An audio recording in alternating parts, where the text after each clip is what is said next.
बड़े बड़े नामवर शुअरा मौजूद हैं और इनके साथ में मेरे जैसा कमील बंदा भी आपके सामने हाजिर है। ये इन तमाम लोगों की करम फरमाई है। अरकान कमेटी की मोहब्बतें हैं कि बहुत दूर से बुला करके इस जगह बैठने का मौका दिया।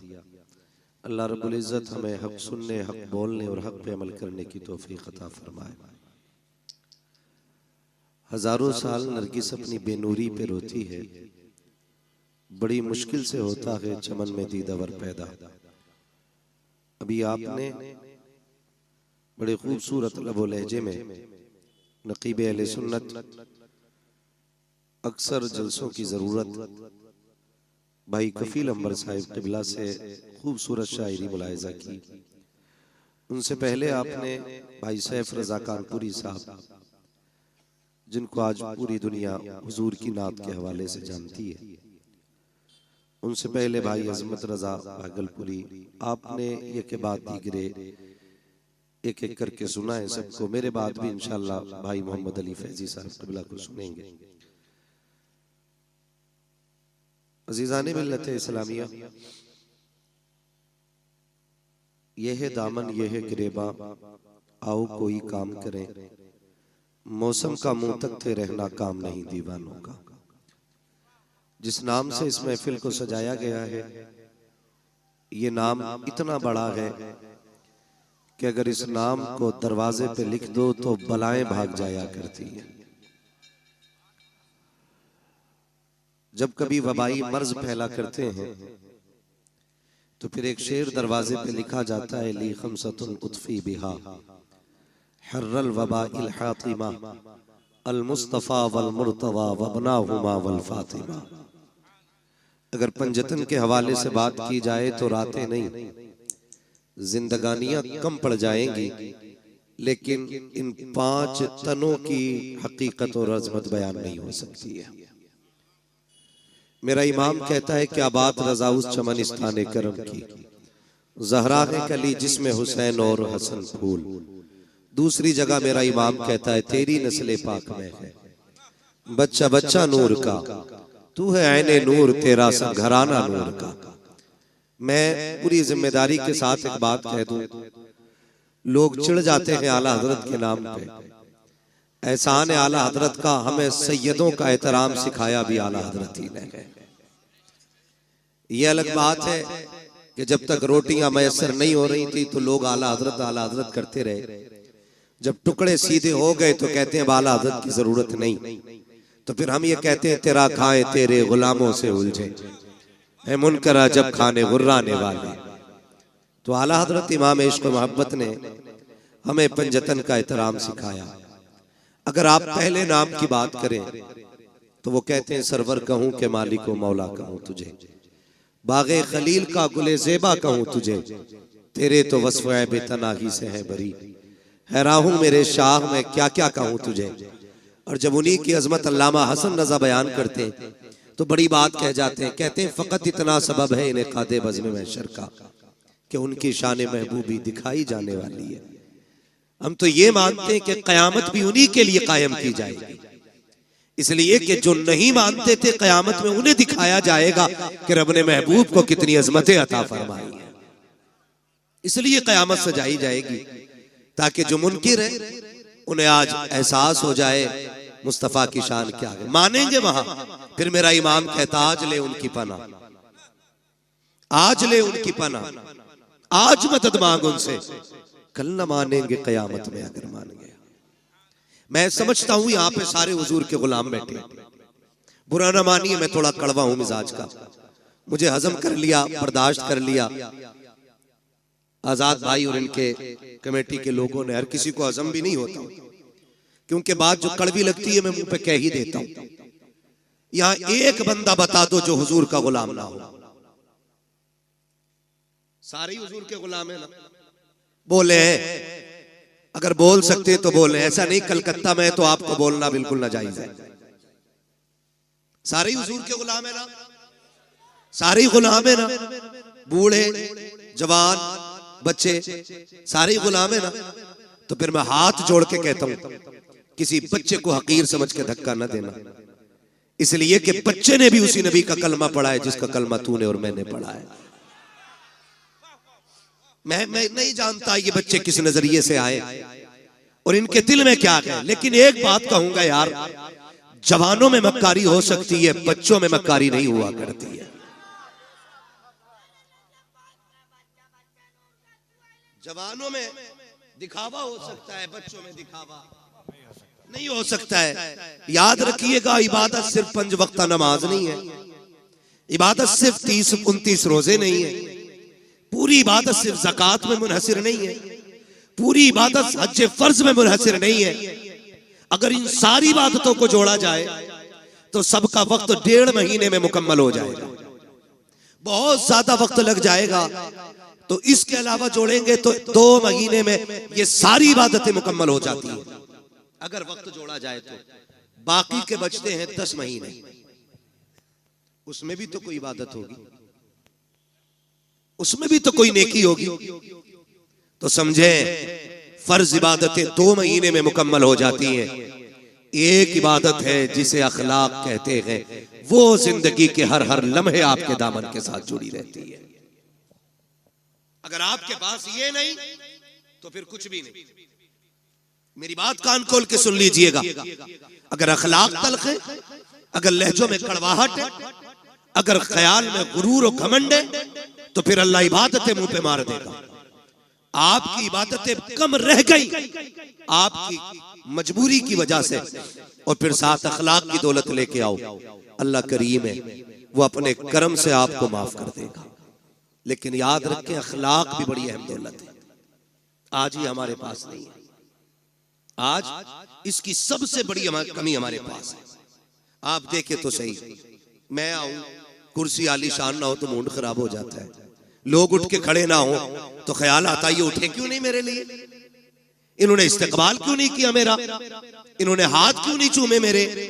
फरमाया गया हुजूर की महफिल हो ना तो फिर गद्दी तलाश न कर, जगह जूतियों में मिल जा तो बैठ जा। इसलिए कि इस जमीन पे ताज वाले भी पगड़ियां उतार के आया करते हैं। ये इन महफिलों की अजमतें होती हैं, ये इन महफिलों की बरकतें होती हैं। लेकिन कड़वे इतने कि हम किसी को हजम करने तैयार नहीं, सख्त इतने कि किसी से नर्म लहजे से बात करने के लिए तैयार नहीं। ओ भाई, जिसे कोई मुंह ना लगाया करे उसे तुम मुंह लगा लिया करो। इसलिए फरमाया गया, जो किसी का टूटा दिल जोड़ देगा अल्लाह उसे बेहिसाब जन्नत अता फरमा देगा। यार अच्छों से तो सब बात करते हैं ना, जिनके लहजे खूबसूरत होते हैं उन्हें तो सब सुनना चाहते हैं, जिनकी बातों में मिठास होती है उन्हें तो हर तरह बर्दाश्त किया जाता है। मजा तो तब है ना जब किसी ऐसे से बात की जाए जिससे कोई बात करने तैयार ना हो। और ये अखलाक की दौलत हमें हुजूर की चौखट से मिलती है, हुजूर की चौखट से मिलती है। कि जवान कान खोल के मेरी बात सुने, शायद मैं फ्री में जन्नत ना बांट सकूं, इसलिए कि मुझे पता है जन्नत इतनी सस्ती भी नहीं जितनी समझ रखी है। जन्नत सस्ती होती तो बिलाल कोड़े न खाते, जन्नत सस्ती होती तो करबला में 72 शहीद ना होते, जन्नत सस्ती होती तो हुजूर के चचा कलेजा निकलवाते। जन्नत मुश्किल है, तभी तो इतनी कुर्बानियां दीन के लिए दी गई है। कान खोल के मेरी बात सुन लेना मेरे भाई, बस ये सोच के ना सुनना आज तक मोबाइल में सुना, आज मुंह देख ले बंदा कैसा बोलता है। मैं कुछ भी नहीं, हकीकत ये है कि ये नाज ये अंदाज हमारे नहीं होते, झोली में अगर टुकड़े तुम्हारे नहीं होते, मिलती ना अगर भीख हुजूर आपके दर से, इस शान से मंगतों के गुजारे नहीं होते। सारे हुजूर के दर का सदका है, सारी हुजूर के दर की खैरात है। मैं कहने लगा हूं, जरा समझे, आज कोई किसी से 2 मिनट बात करने इसलिए तैयार नहीं कि मुझे टाइम नहीं, मैं बड़ा बिजी बंदा हूं, मजबूरी हो सकती है, बीमार है आप, तकलीफ में, कोई बात नहीं, आप फ्री बैठे, लेकिन आपके पास टाइम नहीं। या ये कहते थे इसे कौन मुंह लगाई, ये तो पगला है, इससे कोई 2 मिनट बात नहीं करता, चल तुझे मदीने लेके चलूं। और मदीना शरीफ वो जमीन है जिसके बारे में मेरा इमाम कहता, हरम की जमीन और कदम रख के चलना, अरे सर का मौका है हो जाने वाले, हाँ संभल कर पांव रखना हाजियो, शहरे मदीना है, कहीं ऐसा ना हो सारा सफर बेकार हो जाए। भाई वो जमीन और अरब की जमीन, ये उलमा जानते हैं, इतनी सख्त गर्मी होती है, अरब के लोग वहां की तपती हुई दोपहरी में दीवारों से चिपक चिपक के चलते हैं, ताकि सूरज से जितना बचा जा सके उतना बच जाए। इतनी सख्त गर्मी, आज एसी का दौर है, आज पंखे का दौर है, लेकिन मैं हुजूर के दौर की बात कर रहा हूं, जाहिरी दौर की।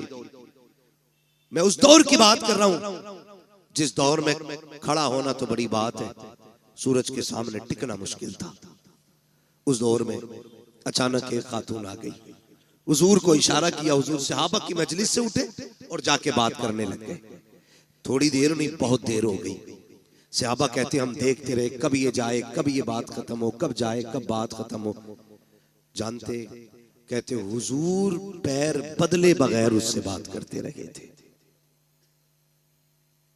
पैर बदले बगैर। आज मुझे बताइए किसकी गारंटी है जन्नती की? है कोई जो ये कहते मुझे मौत ईमान पे आएगी? है कोई जो ये कहते कब्र के सवालात से यूं निकल जाऊंगा? किसी के पास गारंटी है कि पुलसराज से यूं उड़ जाएंगे हम?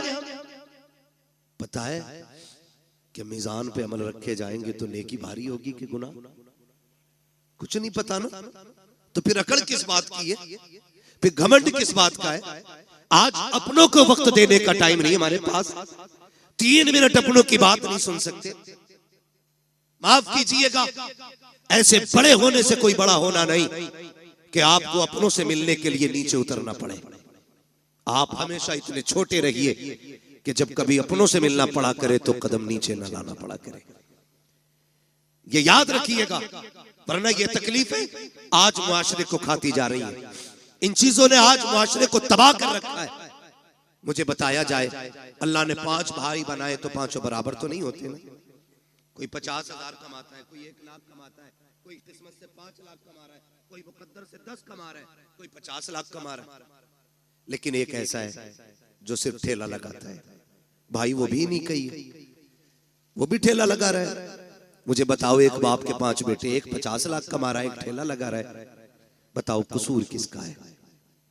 कोई कह सकता है कि ये जो ठेला लगा रहा है इसने कोई गुनाह किया था जिसकी वजह से इसको ठेला दिया गया?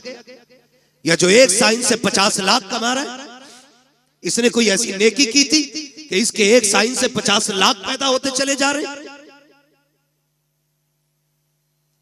ऐसा तो नहीं होगा ना। जब सारे ही अल्लाह के बंदे हैं तो फिर ये फर्क किस लिए? तो फरमाया गया, याद रखना, खुदा किसी से लेके आजमाता है और खुदा किसी को दे के आजमाता है। किसी से लेके आजमाया जाता है, किसी को बोले, किसी को दे के आजमाया जाता है। तेरी मेरी खुराक कितनी? 1 रोटी, 2 रोटी, 3 रोटी, 5 रोटी, 10, बस। अगर बंदा कमा रहा है 50 रोटियों का तो फिर सोचना तो बनता है ना कि मेरी खुराक तो 10 रोटी थी, अल्लाह ने 50 का पैसा क्यों दिया? अगर ये ख्याल आए, फिर मुड़ के रिश्तेदारों को देखो, फिर मुड़ के खानदान को देखो, फिर पड़ोस को देखो, फिर लोगों की जरूरतों को समझो। अगर तेरे दरवाजे पे कोई जरूरतमंद रहता है, कभी एक वक्त का खाना उसे भी खिला दिया करो। अगर तुम्हारे पड़ोस में कोई गरीब रहता है, कभी उसके भी काम आ जाया करो। अगर तुम्हारे पड़ोस में ऐसे लोग रहते हैं कि जिनके पास दवा के लिए पैसे ना हो, तो अपने बच्चों के बर्गर पिज्जे छोड़ करके कभी किसी गरीब को दवा भी दिलवा दिया करो। लेकिन हो क्या गया है, हम अपनी कमाई की कसरत को अपना हुनर समझते हैं, फन समझ कर के उसको तिजोरी में इकट्ठा करते हैं। और तुम्हें खुदा का वास्ता, अल्लाह कादिर मुतलक है, जैसा वो देना जानता है वैसा लेना जानता है। अगर देने पे आता है चप्पर फाड़ के देता है, अगर लेने पे आता है चमड़ियां उधेड़ के ले लेता।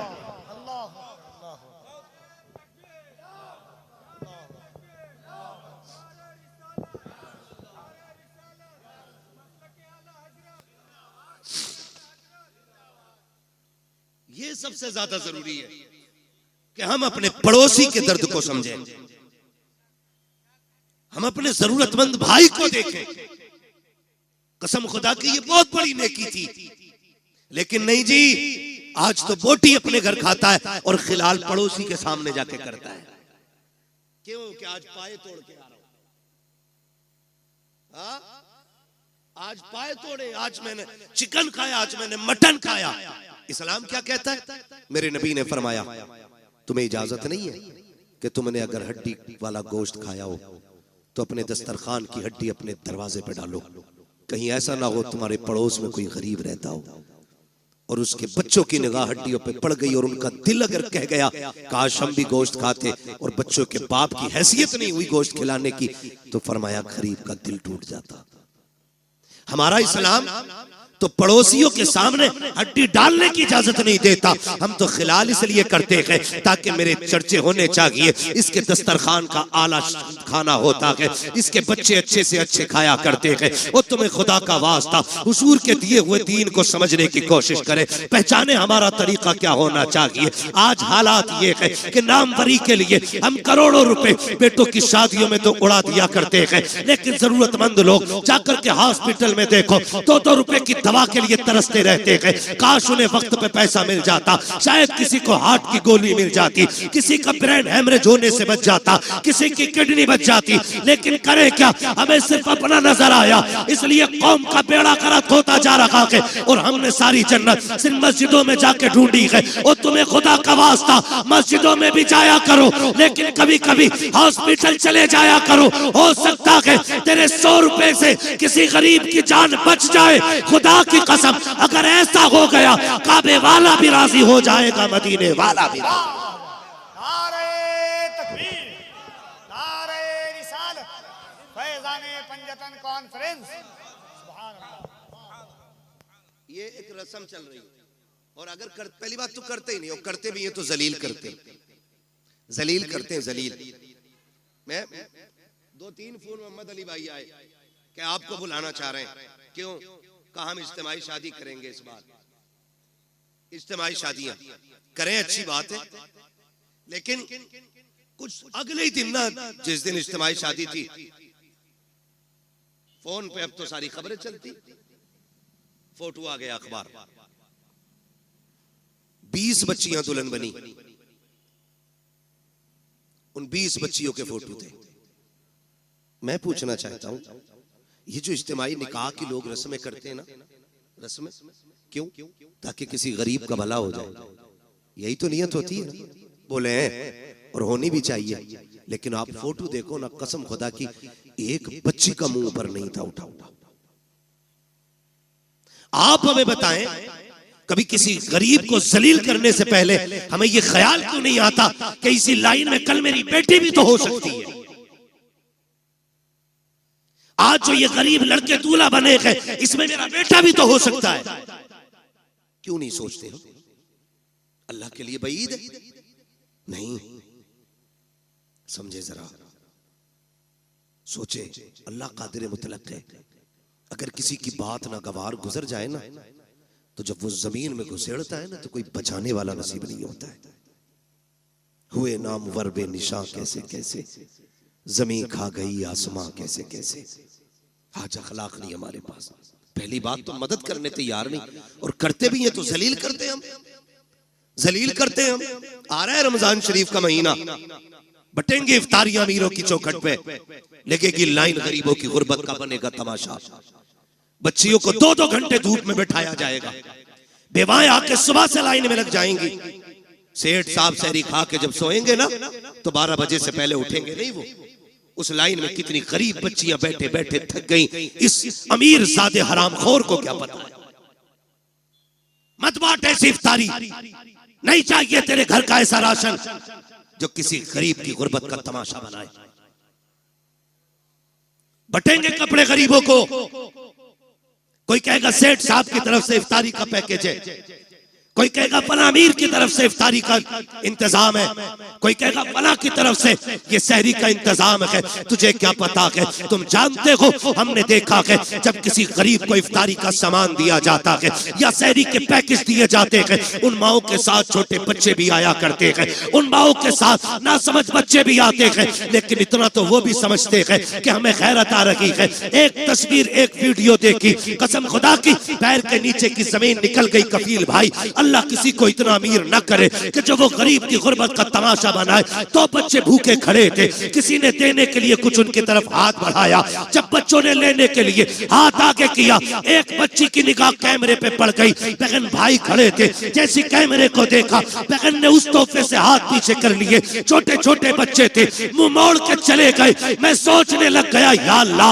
इन बच्चों को भी गैरत आती है, लेकिन इन बेगैरतों को गैरत क्यों नहीं आई। जब बच्ची के सामने कैमरा आया, उसने मुंह फेर लिया और उसने ये सोचा होगा हम फाके तो रह सकते हैं लेकिन इज्जत का सौदा नहीं करेंगे। खुदा के वास्ते किसी की इज्जत को पमाल ना करना, अगर देना है रात के अंधेरे में देना, अल्लाह तेरी कब्र के अंधेरे को उजाले में बदल डाले। अरे बहुत अच्छा मुफ्ती साहब, वाह वाह वाह वाह वाह वाह वाह। नारे तकबीर, नारे रिसालत, फैज़ाने पंजतन कॉन्फ्रेंस।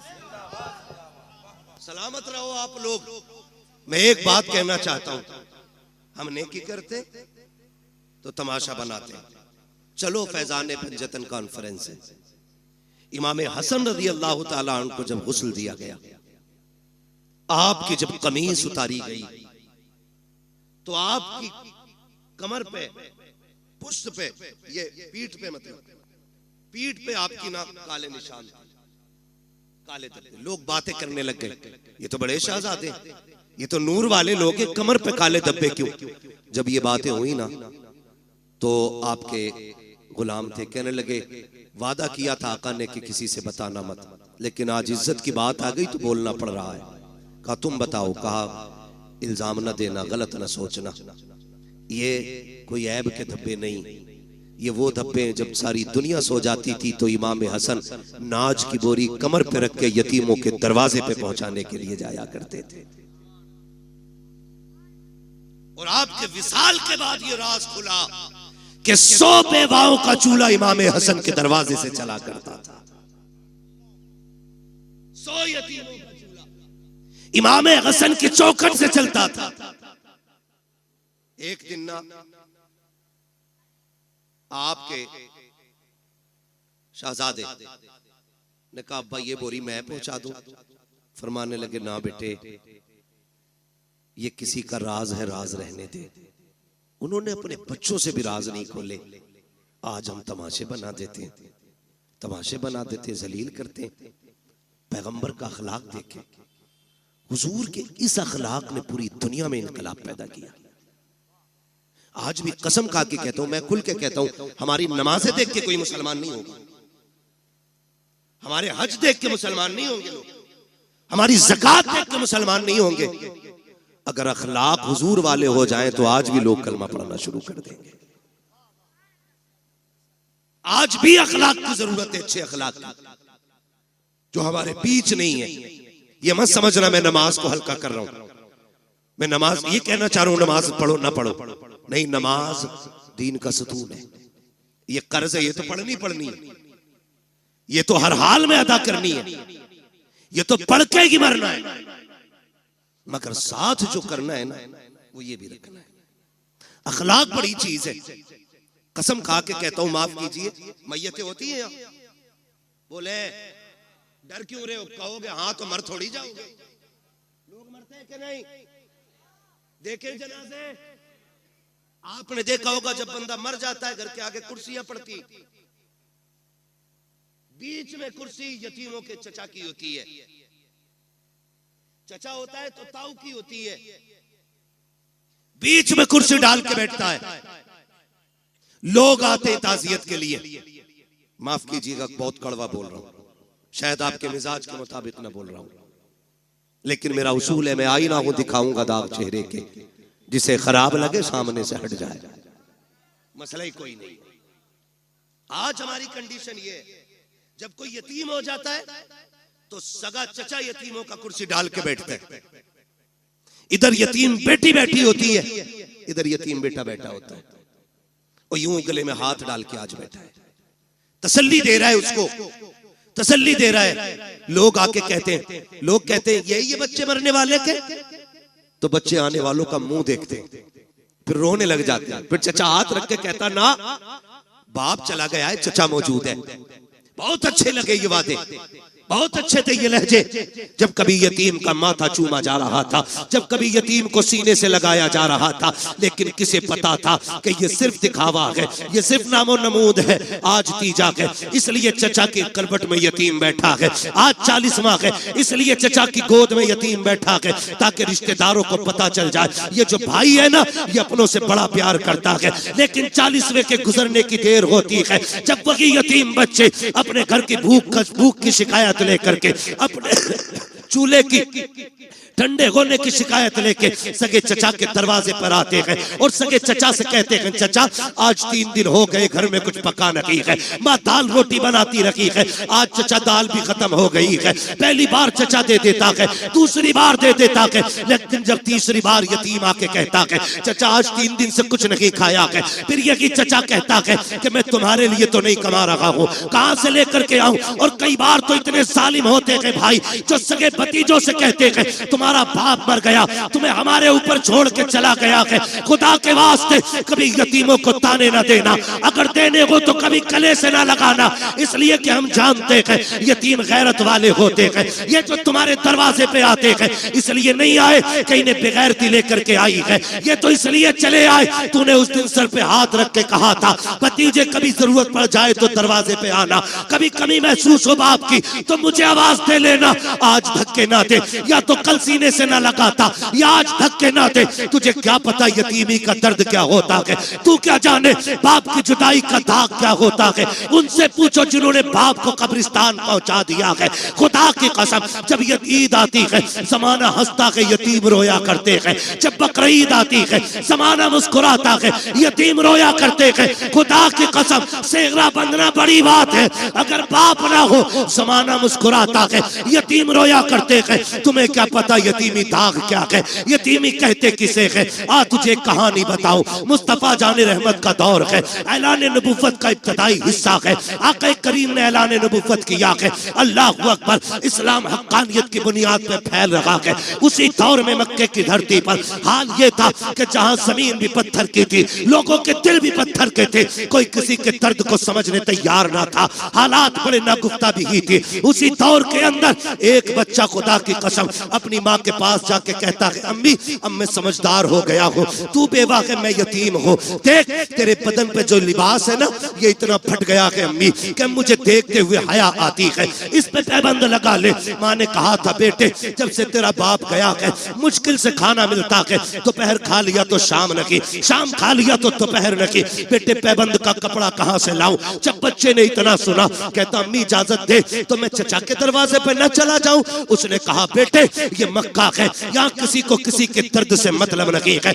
ना जा, वहां से रोने के सिवा कुछ नहीं मिलेगा, दर्द मिलेगा और कुछ नहीं मिलेगा। बच्चा ने कहा माँ हो तो सकता है कि कभी मुझे देख के उसके सीने में भाई की मोहब्बत जाग जाए, ये भी तो हो सकता है मेरे चेहरे को देखे तो मेरे बाप की याद आ जाए। अम्मी इजाजत दे। माँ ने ना चाहते हुए भी बच्चे के इसरार पे बच्चे के सर पे हाथ रखा, बेटे अगर तू कोशिश करना चाहता है तो जा जाके कर ले। जब बच्चा चचा के दरवाजे पे आया, दरवाजे पे दस्तक दी, अंदर से चचा निकला, देखा भतीजा खड़ा है, कहा कैसे आए हो। उसने हाथ जोड़ के कहा देख आज तक वाकई में कट गई, हमने कभी रोटी नहीं मांगी, हमने पूरी जिंदगी काट दी, आज तक तुझसे सवाल नहीं किया। चचा एक मोहताजी ले आई है, मजबूरी में आना पड़ा है। कहा कौन सी मजबूरी। कहा मेरी माँ ने जो कपड़े पहन रखे हैं वो इतने फट चुके हैं कि बदन जगह जगह से दिख रहा है, इसलिए आया हूँ, एक चादर दे दे ताकि माँ का बदन छुप जाए। जैसी इतनी बात बच्चे ने कही है, चचा ने धक्का दिया, कहा तेरा बाप मेरे ऊपर बोझ बना के गया था,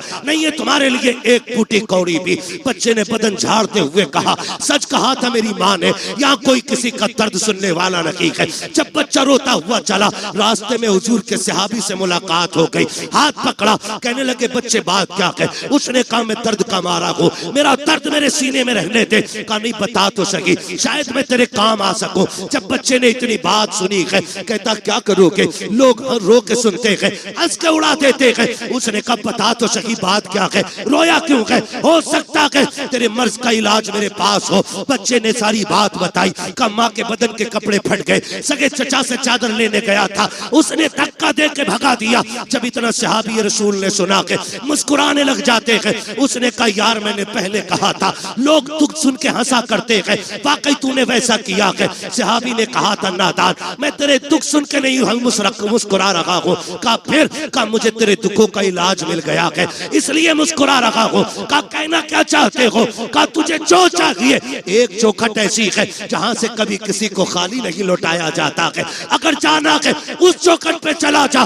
बच्चे ने कहा चौखट किसकी है? कहा उसे मोहम्मदुर रसूलुल्लाह कहा जाता है। कहा किस महल में रहता है? कहा महल तो नहीं, चला जा खुदा के हरम में बैठा होगा, जाके उससे मांग लेना। बच्चा माँ का फरमाबरदार था। उसने कहा ऐसे नहीं जाऊंगा, पहले माँ से इजाजत लूंगा। अब बच्चा घर आया है, कभी रो रहा है कभी मुस्कुरा रहा है। माँ ने हाथ पकड़ के कहा था ओ बेटे बात क्या है, चादर नहीं लाया और रो क्यों रहा है, हंस क्यों रहा है? बच्चे ने कहा था माँ जब चचा का सितम देखता हो तो रोना आता है, लेकिन एक सखी की खबर सुनता हो तो मुस्कुराना आ जाता है। कहा बेटे कहना क्या चाहते हो? कहा एक सखी का पता मिला है, सुना के वहां से कोई खाली नहीं जाता है, अगर माँ इजाजत दे तो उससे चादर मांग लाऊं। माँ ने कहा बेटे क्या नाम है उसका? कहा उसे मोहम्मद इब्ने अब्दुल्ला कहा जाता है। माँ ने कहा ना बेटे उसकी चौखट पे न जाना, सुना के जो उससे बात कर लेता है उसी का हो जाता है, सुना के जो उसे देख लेता है उसी के गीत गाने शुरू कर देता है, और सुना ये भी है कि जो उसके पास जाता है वो उसे कलमा पढ़ा के छोड़ता है। जब बच्चे ने इतना सुना कहा था अम्मी तेरे सर की कसम खा के कहता हूँ इजाजत दे, मैं तेरा लाल हूँ, मैं कलमा नहीं पढ़ूंगा, अगर चादर ऐसे ही देंगे तो ले आऊंगा, लेकिन चादर के बदले में कलमा नहीं पढ़ूंगा। माँ ने कहा ठीक है फिर चला जा, लेकिन कलमा नहीं पढ़ना है। बच्चा आया दौड़ करके, मुस्तफा हरम में बैठे हैं, उसने आके कहा था या मोहम्मद इब्ने अब्दुल्ला। जैसी बच्चे ने इतनी आवाज दी है, नबी के तेवर नहीं बदले हैं, नबी के चेहरे पे शिकन नहीं आई थी। ये नहीं सोचा था इस बच्चे ने नाम कैसे लिया, नबुव्वत वाली आंखें फिरी, मुस्कुरा के बच्चे को देखा। आका कहते क्या बात है बेटा? उसने कहा जरा इधर तो आइए, अल्लाह अकबर, बच्चा बुला रहा है। नबियों का इमाम अपनी जगह से उठा और यतीम के करीब चला के आके करीब गए हैं। उसने कहा ठहर जाइए, पहले मेरी कुछ शर्तें हैं वो मान लीजिए। आका कहते हैं बात क्या है बेटे? कहा कि मुझे मजबूरी लेके आई है, मेरी माँ के बदन के कपड़े फट गए हैं, एक चादर की जरूरत ले आई है। उसने कहा था सुना कि जब तुम किसी की मदद करते हो तो पहले कलमा पढ़ाते हो, सुनो मैं माँ की कसम खा के आया हूँ, मुझे तुम्हारा कलमा नहीं पढ़ना है। इतना बच्चे ने कहा। मेरा नबी मुस्कुराया, कहते बेटे वो तेरी मर्जी है, तुझे जो चाहे फैसला करना, जरूरत तो बता दे। उसने कहा मुझे एक चादर चाहिए ताकि मेरी माँ का बदन छुप जाए। इतना सुना आका करीम ने मुजम्मिल वाली चादर कंधे से उतारी, यतीम की गोद में रख दी। फरमाया बेटे कुछ और चाहिए? कहा बस मेरा काम हो गया है। जैसी बच्चे ने चादर को लिया है, सीने से लगाया है, जैसी चादर सीने से लगी है, इश्क मुस्तफा का सीने में उतरना शुरू हो जाता है। अब बच्चा कभी घर को सोचता है, कभी उनके चेहरे को देखता है, कभी घर की तरफ सोचता है, कभी चेहरे को सोचता है। अल्लाह अकबर, बच्चे ने चेहरा फेंका, फेरा घर की तरफ दौड़ लगा दी। जैसी दरवाजे पे गया, माँ इंतजार में खड़ी थी। उसने कहा बेटे ले आया चादर? कहा हाँ। कहा बेटे पहले बता तूने कलमा तो नहीं पढ़ा उनका? बच्चा कहता है माँ तेरे सर की कसम, कौन कहता है कि वो जबरदस्ती कलमा पढ़ाते हैं? मैंने जाके उनसे ये कहा था मुझे तुम्हारा कलमा नहीं पढ़ना है, उन्होंने कहा वो तेरी मर्जी है, जरूरत बता। तो अगर मैंने चादर का नाम लिया, उन्होंने अपने कंधे की उतार के दे दी। जब इतना सुना के माँ चादर को पकड़ के रोकने लग गई। उसने कहा पगले सिर्फ चादर लेके आया है, उस नबी का दीन क्यों नहीं लेके आया? वाह वाह वाह वाह।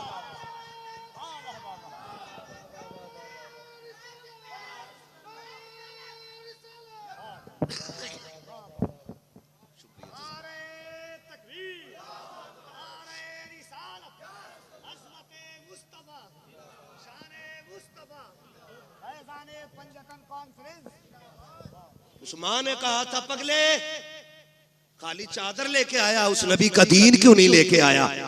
माँ मैं तेरा फरमाबरदार, तूने कहा था ना कलमा नहीं पढ़ना है। उसने कहा चल उस नबी की चौखट पे लेके चल। तू नहीं, मुझे भी लेके चल। और जब माँ बेटी की उंगली पकड़ के हरम की चौखट पे आई, फिर बच्चे ने आवाज दी। हुजूर ने मुड़ के फिर देखा, आका करीम ने पूछा और क्या चाहिए? बरेली से आवाज आती, आता है फकीरों पे उन्हें प्यार कुछ ऐसा, खुद भीख दे और खुद कहे मंगते का भला हो। मंगता तो है, मंगता कोई शाखों में दिखा दो जिसको मेरे सरकार से टुकड़ा ना मिला। आका कहते और क्या चाहिए? हाथ जोड़ लिए बेवा ने, आना आमीना के लाल, आ तेरे कदमों पे जान निसार करूं। हुजूर आ गए, क्या बात है? का सिर्फ चादर न दे, अपने दामन में जगह दे दे, अपने दामन में जगह दे दे। हुजूर फरमाते ऐसी क्या जल्दी आ गई? उसने कहा जहां अपने ठुकरा देते हैं वहां तूने सीने से लगाया है, वहां तूने सीने से लगाया है। उस औरत ने कहा था महबूब अब जीना है तो तेरे कदमों में जीना है। और यार मैं कहना चाहता हूं, जब ये अखलाक हमारे लोग देखेंगे इंशाअल्लाह, कल भी दीन बढ़ रहा था, फिर से बढ़ना शुरू हो जाएगा इंशाअल्लाह। मगर शर्त है अखलाक हुजूर वाले होने चाहिए। क्यों यतीम के सर पे हाथ रखा और फिर क्यों उसे धक्का दे दिया? मेरा नबी तो गैरों के सर पे हाथ रख रहा है, गैरों के सर पे हाथ रख रहा है। आता है फकीरों पे उन्हें प्यार कुछ ऐसा, खुद भीख दे और खुद कहे मंगते का भला हो। अभी सुना नहीं, शेर के अंदाज में कहा था, बताया था कि हुजूर ईद के दिन भी यतीम को सीने से लगाते हैं, ईद के दिन भी सीने से लगाते हैं। हाथ जोड़ के पूछना चाहता हूँ, अमीरों शहजादों पैसे वालों, अल्लाह तुम्हें अमीर रखे, तुम्हारी दौलत से कोई दुश्मनी नहीं, मगर सच बता मेरा बेटा ईद के दिन, तेरा बेटा ईद के दिन 10,000 के कपड़े पहने और उसी दिन कलमा पढ़ने वाले का बच्चा ईद के रास्ते में चने बेचे, तो क्या तुझे हुजूर का दीन याद नहीं आता? क्या इस बच्चे का हक नहीं था ये भी ईद के दिन नए कपड़े पहने? क्या इस बच्चे को यह हक नहीं कि ये भी ईद के दिन 2 रकात के लिए ईदगाह में जाए? क्या ये आज भी चने बेचेगा, आज भी खिलौने बेचेगा, आज भी इसके हिस्से की खुशियां नहीं? ओ यार तुम्हें क्या पता है, यतीमों के सर पे हाथ रख दिया करो। खुदा की कसम अगर वो राजी हो गया, हो सकता है तेरी ईद की नमाज से ज्यादा सवाब यतीम की मुस्कुराहट में दे दिया। ये भी तो हो सकता है। अजर का मालिक अल्लाह है, वो जिस अजर से चाहे राजी होकर के सवाब दे दे। उसके खजानों में कमी कमी कमी नहीं है। हुजूर यतीम को सीने से लगा रहे। अजमेर वाले को सारे ही जानते ना, अजमेर वाले बाबा को सुनाने अपनी बर्बादी के अफसाने कहा जाते, तेरा दर छोड़कर ख्वाजा ये दीवाने कहा जाते। हमेशा भीख हमने तो इसी चौखट से पाई है, हम अपना दामन उम्मीद फैलाने कहा जाते। सारे ही जानते हैं अजमेर वाले आका को। सुने बात याद आ गई, सरकार गरीब नवाज जब छोटे थे ना, अम्मी ने नए कपड़े पहना के ईदगाह के लिए भेजा। जब निकले ना, ईद की नमाज पढ़ने आए तो नए कपड़े थे। रास्ते में यतीम बच्चा खड़ा था, उसके कपड़े फटे पुराने थे, कंधे पे हाथ रखा। क्यों ना रखता, करीम इब्ने करीम है, सखी इब्ने सखी, ये नस्ल करीमों की लजपाल घराना है ना। कंधे पे हाथ रखा, यार तूने क्या उलिया बना रखा है, तूने ही नए कपड़े नहीं पहने? बच्चा रो के कहता मेरा कोई भी नहीं है, मेरा कोई भी नहीं है। कौन नए कपड़े पहना था? न माँ है न बाप है, मैं लावारिस हूँ। कंधे पे हाथ रखा का फरमाने लगे हम हैं ना, फिर लावारिस कैसा है? कहा आप ईद पढ़ने जा रहे हैं, इतनी जल्दी क्या करेंगे? फरमाने लगे ठीक है, एक काम कर, 2 तेरे कपड़े पुराने हैं, 2 मेरे कपड़े नए हैं। ऐसा कर, अपनी कमीज मुझे दे दे, मेरी कमीज तू ले ले। एक तेरा नया हो जाएगा, एक मेरा नया हो जाएगा। एक तेरा पुराना हो जाएगा, एक बोल सकते, एक तेरा पुराना हो जाएगा, एक मेरा पुराना हो जाएगा। कपड़े बदल लिए। घर आए, माँ ने बेटे का हाल देखा। मोइन जी अम्मी का 2 नए पहन के गया था, एक पुराना किधर से पहन के आया? अम्मी एक गरीब खड़ा था, उस पे कपड़े नहीं थे, उसकी कमीज मैंने ले ली और अपनी कमीज उसे दे दी थी। तब माँ ने कहा था मेरे लाल तू बड़ा गरीब नवाज है। आज तक दुनिया गरीब नवाज कह रही है, आज तक दुनिया गरीब नवाज कह रही है। हाथ जोड़ के कहना चाहता हूँ खुदारा, अपनों के दर्द बांटो। आज दर्द बिखरे पड़े हैं, जलसों की कमी नहीं है, महफिलों की कमी नहीं है, खतीबों की शोरा की कमी नहीं है। मेरे जैसे कितने निकम्मे फिर रहे हैं। आज कमी है तो अहले दिल की कमी है, आज कमी है तो दर्द समझने वालों की कमी है। हाँ, अगर किसी का दर्द देख के तेरी आंख में आंसू ना आए तो फिर जाके रात को लेट के सोच, लुक़्मे हराम के है, ये तरबियत अच्छी नहीं हुई है। खुदारा रवैये अच्छे करें, हम तो अपनों के ना हो सके, गैरों से क्या उम्मीद, गैरों को क्या उम्मीद हमसे होगी? दर्द बांटने के आदी बने, एक दूसरे को प्यार बांटे, एक दूसरे को मोहब्बतें बांटे। आप देखें तो सही, आप जिंदगी के हालात देखें और बख्शिश देखें, नवाजिशें देखें, आप कैसे कैसे नवाजा जाता है। बात बढ़ जाएगी क्योंकि अभी एक मुकम्मल शायर को सुनना है हमें और आपको, ठीक है ना। बात 3 बजने को आ गए हैं, ठीक है। किसी को कहीं जाना है, किसी को कहीं जाना है, लेकिन जाने से पहले एक दुआ के उजाले अपनी यादों के हमारे साथ रहने दो, न जाने किस गली में जिंदगी की शाम हो जाए। जाना नहीं है तुम्हें, तवज्जो है सारे लोगों की। करूं बात आगे, दर्द बांटा करो, एक दूसरे की जरूरत समझा करो, एक दूसरे की जरूरत समझा करो। अभी पढ़ दो, ये शजरा तो आने से पहले ही फरमाइश आ गई थी। हाँ, मैसेज पहुंच जाते हैं पहले ही, अरे वो शजरा जरूर सुनाना। कभी कभी मन में आता खाली शजरा सुनाओ निकल ले, है ना। चलिए खैर, आपकी मोहब्बत है, मैं बात पूरी करने लगा हूं। कहते हैं जरा या रसूल अल्लाह, जितने थक गए हैं वो आहिस्ता से, और जो अभी नहीं थके वो कहते हैं जोर से या रसूल अल्लाह। माशाअल्लाह कोई थका ही नहीं है, कोई थका ही नहीं। अल्लाह आपको सलामत रखे। आप देखें हालात हुजूर से जब कोई कहता ना मैं यतीम हूं, तो हुजूर सर पे हाथ रख के उसके रोने लग जाते थे। साहबा ने पूछा, हुजूर यतीम के साथ आप ये प्यार करते हैं और रोने लग जाते हैं? फरमाते हैं, जब किसी यतीम को देखता हूं ना, मुझे अपना दौर याद आ जाता है। इसलिए आपसे मेरी गुजारिश है, अल्लाह तौफीक दे, अपने रिस्क में यतीमों का हिस्सा रखिएगा, अपने हिस्से में, अपने रिस्क में बेवाओं का हिस्सा रखिए, और अल्लाह के नाम पे तिजारत कीजिए।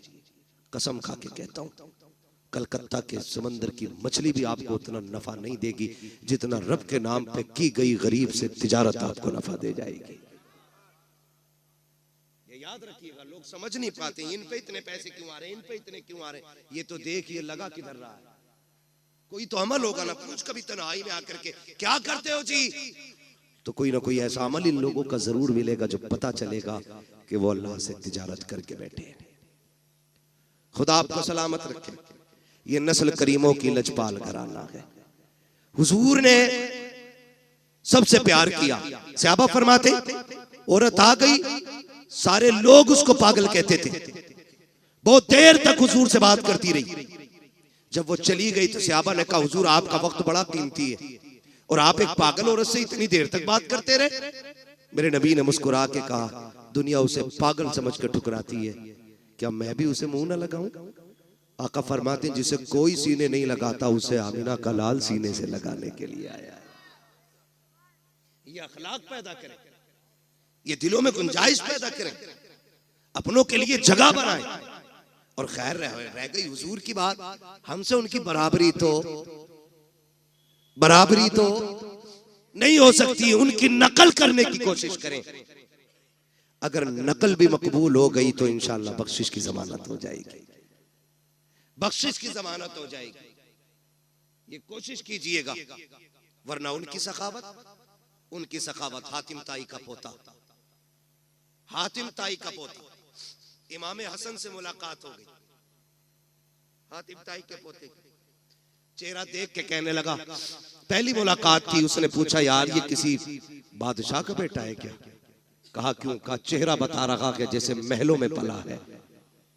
किसी ने कहा नहीं, ये बादशाह का नहीं, नबी की बेटी खातून जन्नत फातिमा ज़हरा का बेटा है। उसने जब इतना सुना कि हुजूर का नवासा है, वो आया करीब और कंधे पे आके हाथ रखा, कहने लगा मुझे पहचाना? अब ये कितने बेनियाज लोग हैं। कहने लगे तुझे पहचानने से मतलब भी क्या, हम क्यों पहचाने? उसने कहा मैं हातिम ताई का पोता। तो आपने फरमाया होगा। कहने लगे आप अपना तारुफ कराएं। फरमाने लगे हमें तारुफ की जरूरत नहीं, हमें कायनात का जर्रा जर्रा जानता है। वो और चिढ़ गया। उसने कहा अच्छा ये बताओ, तुम्हारे दादा बड़े थे कि मेरे दादा बड़े थे? तो आप फरमाते तेरे दादा को कौन जानता है, मेरे नाना के चर्चे तो अर्शों पे हुआ करते हैं। चुप हुआ। उसने फिर सोचा अगली बात क्या कहूं।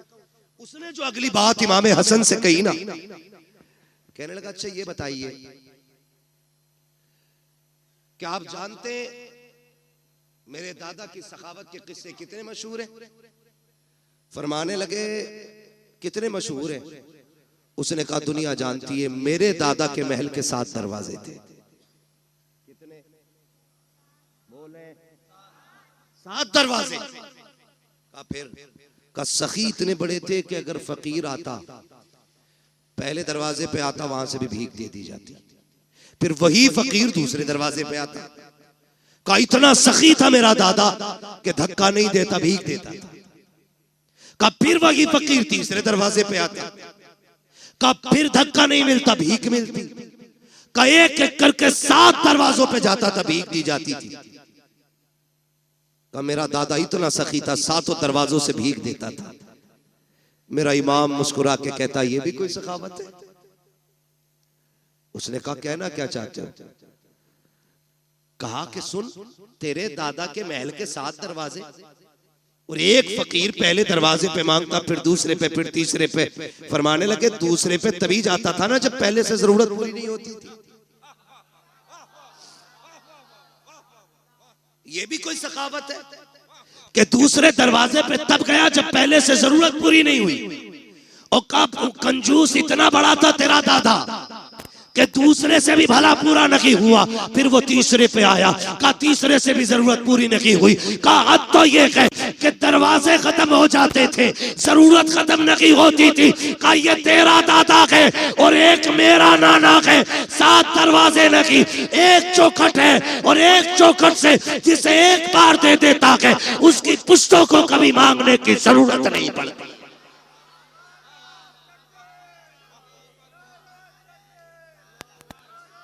नारे तकबीर, नारे रिसालत, फैज़ाने पंजतन कॉन्फ्रेंस। सुभान अल्लाह, क्या बात है मुफ्ती साहब।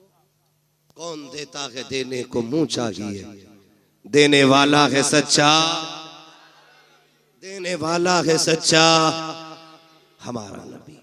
आखिरी बात अर्ज कर दो, तवज्जो है। अल्लाह से हुजूर का सदका मांगे।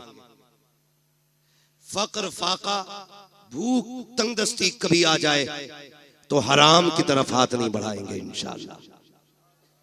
सारे वादा करें इंशाअल्लाह कभी हराम की तरफ हाथ नहीं बढ़ाएंगे। फाका कर लेना, फाका कर लेना।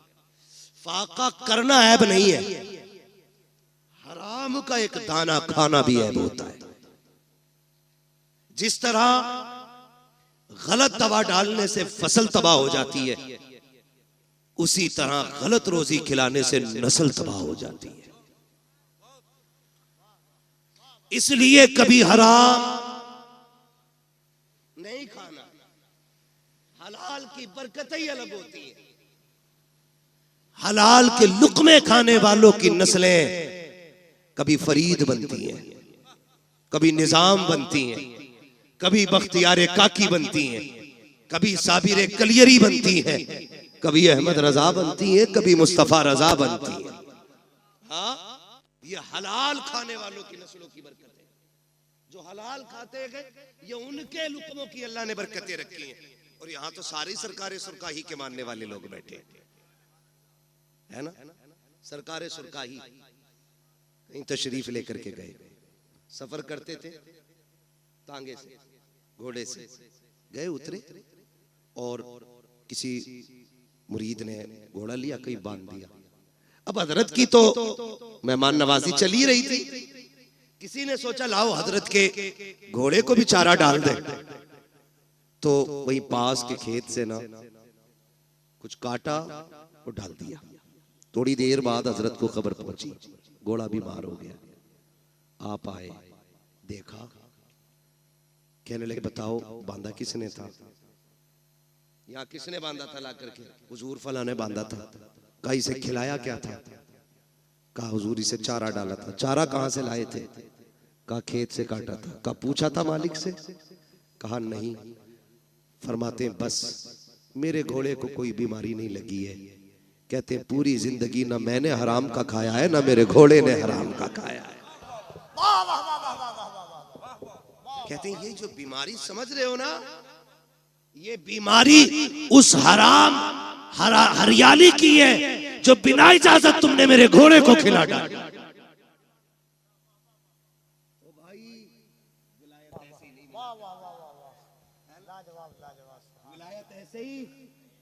नहीं मिला करती है, लुक़्मे हलाल के होते हैं तब अल्लाह का कुर्ब नसीब हुआ करता है।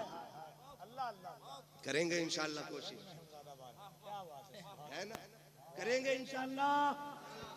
हलाल खाएंगे, हलाल कमाएंगे। रज़ाक कौन है? सारे बोलो कौन? रोजी कौन देता है? अल्लाह। जिसे ना मिलती है हुजूर का वसीला दे के मांगे, इतनी मिलेगी कि नस्लों का गुजारा हो जाएगा। हाँ, आला हजरत ने सिखाया वही रब है जिसने तुझको हमतन करम बनाया, हमें भीख मांगने को तेरा आस्था बताया। तुझे हम्द है खुदाया, तुझे हम्द है खुदाया। वो कवारी पाके मरियम व नफख्तु फीह का दम है अजब निशान आजम, मगर आमिना का जाया वही सबसे अफजल आया, वही सबसे अफजल आया। तुझे हम्द है खुदाया, तुझे हम्द है खुदाया। यही बोले सिदरा वाले, ये चमने जहां के ठाले, सभी मैंने छान डाले, तेरे पाए का न पाया। तुझे यक ने यक बनाया, तुझे यक ने यक बनाया। तुझे हम्द है खुदाया, तुझे हम्द है खुदाया। मांगेंगे अल्लाह से हलाल रोजी की तौफीक इंशाअल्लाह। हाँ, बस फरमाइश रह गई है मेरे भाई की, हुजूर का शजरा पढ़ना है, ठीक है ना? मैंने 3 बजे ज्यादा मेरी भी तबीयत पूरी खासी ठीक नहीं है, 1 घंटा मैंने जो फर्ज है ना खतीब का वो मैंने अदा कर दिया, ठीक है? उसके बाद ऊपर को तो फिर उसकी तरफ से इनाम होता है, 15 बोल दे, 20 मिनट एक्स्ट्रा बोल दे, ठीक है ना? खुदा आपको सलामत रखे। ये हमारे बड़े जिम्मेदार लोग हैं, ये वो लोग हैं कि जो बिना किसी लालच में हुजूर की महफिल में आए बैठे हैं। और इन्हीं के साथ साथ आप भी वो लोग हैं जो सिर्फ इसलिए आए बैठे हैं, हर एक दिल की तमन्ना होगी सुना के आप हर आशिक के घर तशरीफ लाते हैं, मेरे घर में भी हो जाए चरागा। हाँ, आपने पंजतन के नाम से महफिल सजाई है। इस मोहब्बत का तज़किरा मैं क्या करूँ, बस इतना समझे मेरे हुजूर ने फरमाया था लोगों अली से प्यार करना, मेरे अली की आल से प्यार करना। हुजूर क्यों फरमाया? मेरे अली की मोहब्बत तुम्हें कब्र में भी काम आएगी, हश्र में भी काम आएगी, फुलसिरात में भी काम आएगी और मीज़ान में भी काम आएगी। ये मेरे हुजूर ने खुद फरमाया। तो ये पंजतन मैंने नाम लिए, और ये कितना बड़ा नाम है, जिस नाम को लो तो सिर्फ सर नहीं दिल भी झुक जाया करते हैं। सैयदा तय्यबा ताहिरा आबिदा जाहिदा नकिया तकिया राकिया साजिदा जाहिदा सैयदा खातून जन्नत सैयदा फातिमा ज़हरा रज़ी अल्लाह ताला अन्हा। ये भी एक बहुत बड़ा नाम इस पंजतन में शामिल है। अलग अलग अगर बात करूं तो अब फिर 1 घंटा और चाहिए। अभी मैंने सिर्फ हुजूर पे बात की है, और हुजूर के भी करम पे बात नहीं की है, सिर्फ हुजूर की अखलाक की एक झलक की मैंने आपके सामने बात की है। हाँ, मेरा महबूब सर से लेके पैर तक अखलाक का मरकज बन के आया है, मरकज बन के आया है। एक एक बात पे महीने नहीं सालों गुजर जाएंगे, आखिर में यही कहना पड़ेगा जिंदगी खत्म हुई और कलम सूख गए, तेरे औसाफ का एक बाप भी पूरा ना हुआ।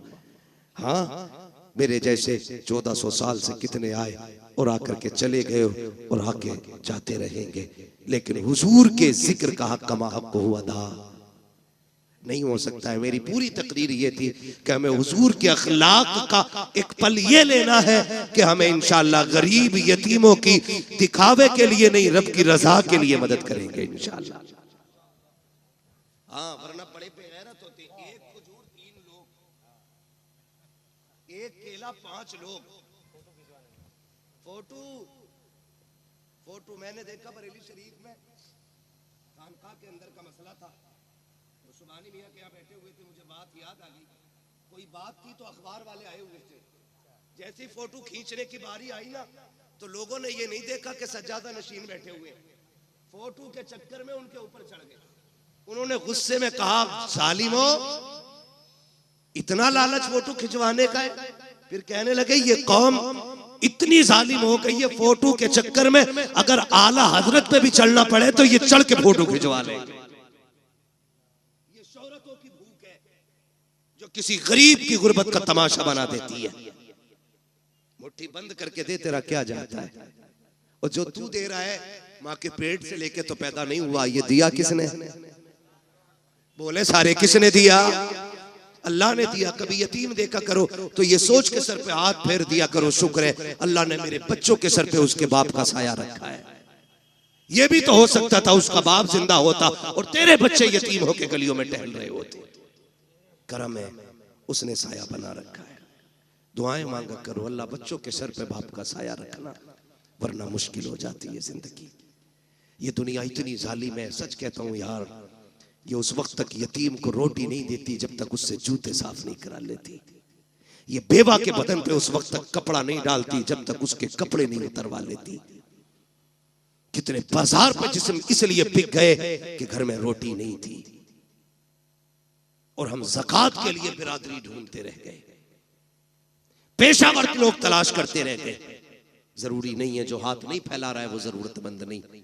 कभी पड़ोस के खामोशी से भी समझ ले, रमजान में अगर पड़ोस में चूल्हे का धुआं ना उठे तो एक बार पूछ लेना, क्या बात है आज इफ्तारी में चूल्हा नहीं जला, आज कुकर की सीटी की आवाज ना आई। अगर वो चुप हो जाए तो समझ लेना आज चूल्हा खाली रह गया है। फिर अपने घर का सारा खाना उठा, रब ने तुझे इस्तिताअत दी है तो उस भूखे के बच्चों को जाके खिला। कसम खुदा की हम खाएंगे गंदगी बन के निकल जाएगा, यतीम गरीब खाएंगे हल्का लुकमा हलक से उतरेगा, दुआ बन के अल्लाह के अर्श से जाके टकरा जाएगा। ये कोशिश करनी है इंशाअल्लाह। ये आज मेरी पूरी तकरीर का इतना निचोड़ है, जितना मैंने कह दिया आपसे करेंगे इंशाअल्लाह। और रोजी भी खाएंगे तो हलाल खाएंगे इंशाअल्लाह। उम्मीद है यहाँ जितने बैठे हैं हलाल वाले बैठे होंगे, इसलिए कि हुजूर की महफिल में हराम खाने वाले नहीं आया करते हैं। यही उम्मीद की जाए ना। अब ठीक है, जिन्हें शजरा सुनना जरा बोल दे सुभान अल्लाह। इतनी जोर से कहने पे तो मैं नमाज जनाजा नहीं पढ़ाऊंगा। आप तो शजरे की बात कर रहे हो। ऑपरेटर साहब ईमानदारी से अब इसकी आवाज बढ़ा दो, है ना, वरना हमारी आवाज इतनी घट जाएगी कि मौलवी कम हो जाएगा। बोले जरा। इधर वाले लोग ये ना समझे आप बाहर बैठे, आप भी हुजूर की महफिल में बैठे, आप भी हुजूर की महफिल में बैठे, आप भी बोले जरा सुभान अल्लाह। पता लगना चाहिए ना सारे हुजूर के गुलाम बैठे, है ना। तो आजाद भाई तो पता नहीं किधर होंगे, लेकिन मसला कोई नहीं है। मुझे पता है उसको छुट्टी ना मिली जिसने सबक याद किया। वो कहा था मकतब इश्क का अंदाज निराला देखा, उसको छुट्टी ना मिली जिसने सबक याद किया। ठीक है ना, उल्टा ही हो जाता। अक्सर जो है ना दावत करने वाला बांटने वाला भूखा रह जाता है, कभी साके कभी फाके, कभी अकेला ही बैठा रह जाता है और कभी सारी बांटने में खत्म हो जाती है। तो जिम्मेदारी बड़ी चीज होती है, बड़ी चीज होती है। अल्लाह इन्हें सलामत रखे। इस जलसे की उम्र कोई इशा से लेके फजर तक नहीं है, जब से तारीख मुकर्रर होती है तभी से जलसे का आगाज हो जाया करता है। दुआ करें अल्लाह इन लोगों को सलामत रखे। इन्हीं लोगों के जरिए मुझे आप तक ये बात कहने का मौका मिल गया है, वरना न बुलाया होता ना मुझे आपसे ये बात करने का मौका मिलता। ये भी तो हो सकता है इस महफिल में कोई इतना अच्छा बैठा हो जिस पर नजर पड़ जाए तो अल्लाह मुझे बख्श दे। क्या पता कौन इस बड़ी महफिल में एक जन्नती बैठा हो। कोई तो आया होगा ना। जहां 40 होते वहां एक वली होता है, तो यहाँ तो 40 नहीं कई 40 बैठे। अगर मैं कहूं कई 40 में बैठे तब भी कोई गलत नहीं है, क्योंकि हम तो सुन्नी लोग हैं। हमारा उम्र 40वां है तो फिर महफिल में 40वां क्यों नहीं होगा, है ना। नहीं मत बुलाओ बेचारों को, काम में लगा रहने दो, बस मुझे शजरा पढ़ना। अब जरा बोल दे सुभान अल्लाह। भाई मोहम्मद अली फैजी साहब पढ़ेंगे, ये याद रखिएगा। तो इतनी भी बचा के ना रखो कि सारी फैजी साहब को आवाज दे दो। कुछ हमारे कहने पे भी निकाल लो, जरा आप बोल दे सुभान अल्लाह। अच्छा ये चालाकी तो नहीं है कि पिंडाल से अलग बैठो कोई सुभान अल्लाह ना कहना पड़ जाए। इन्हें कैमरे को देख के ऐसी फीलिंग आ रही है जैसे कि हम किसी कॉन्फ्रेंस में आए हैं और देश के मुद्दे पे अहम बात करनी है। मैंने पहले ही कहा था इन्हें साइड में रखा करो, कसम से ये इतनी बड़ी दीवार बन जाती है कि महफिल की सारी रौनक ही खत्म हो जाती है। ये साइड में रहनी चाहिए, आइंदा कभी सामने ना होना, वरना फिर बीच में उठवाया जाएगा तो फिर अच्छे नहीं लगोगे। उनकी तरह तुम्हें भी बोरिया लेके टहलना पड़े, ठीक है ना। बोल सकते तो बोले सुभान अल्लाह और जोर से।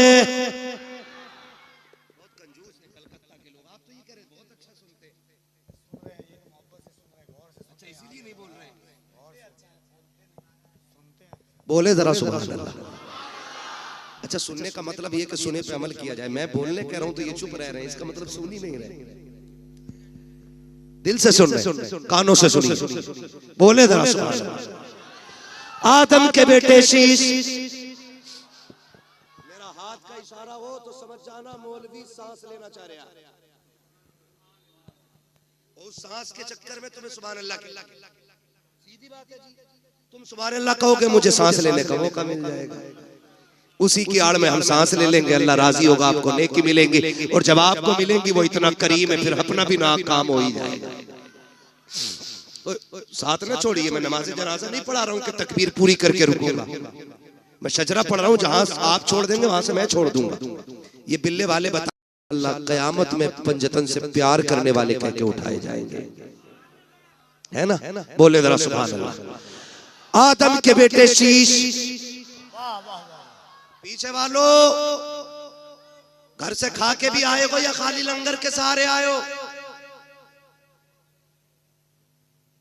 भूख लग रही है तो मशवरा मानना, घर से खा के भी आया करो ताकि सुभान अल्लाह कहने की ताकत बनी रहा करे, है ना? अब जो खा के आए सिर्फ वही बोले सुभान अल्लाह।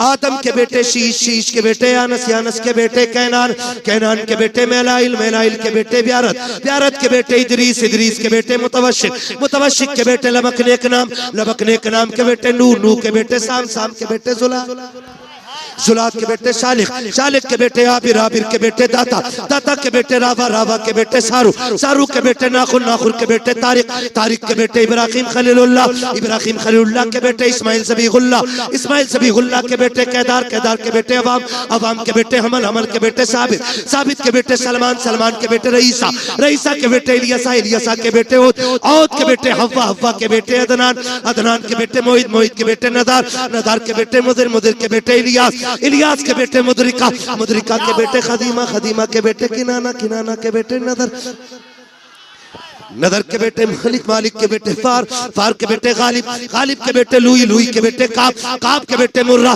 मुर्रा के बेटे किलाब, किलाब के बेटे कुसई, कुसई के बेटे अब्दे मनाफ, अब्दे मनाफ के बेटे हाशिम के, हाशिम के बेटे अब्दुल मुत्तलिब के, अब्दुल मुत्तलिब के बेटे अब्दुल्लाह के, अब्दुल्लाह के बेटे मुहम्मदुर रसूलुल्लाह। नारे तकबीर, नारे रिसालत, अज़मते मुस्तफा, खानदाने मुस्तफा, नस्ले मुस्तफा, नारे हैदरी, फैज़ाने पंजतन कॉन्फ्रेंस। बस जो हुए गलत उनको माफ फरमाए रब्बे कायनात।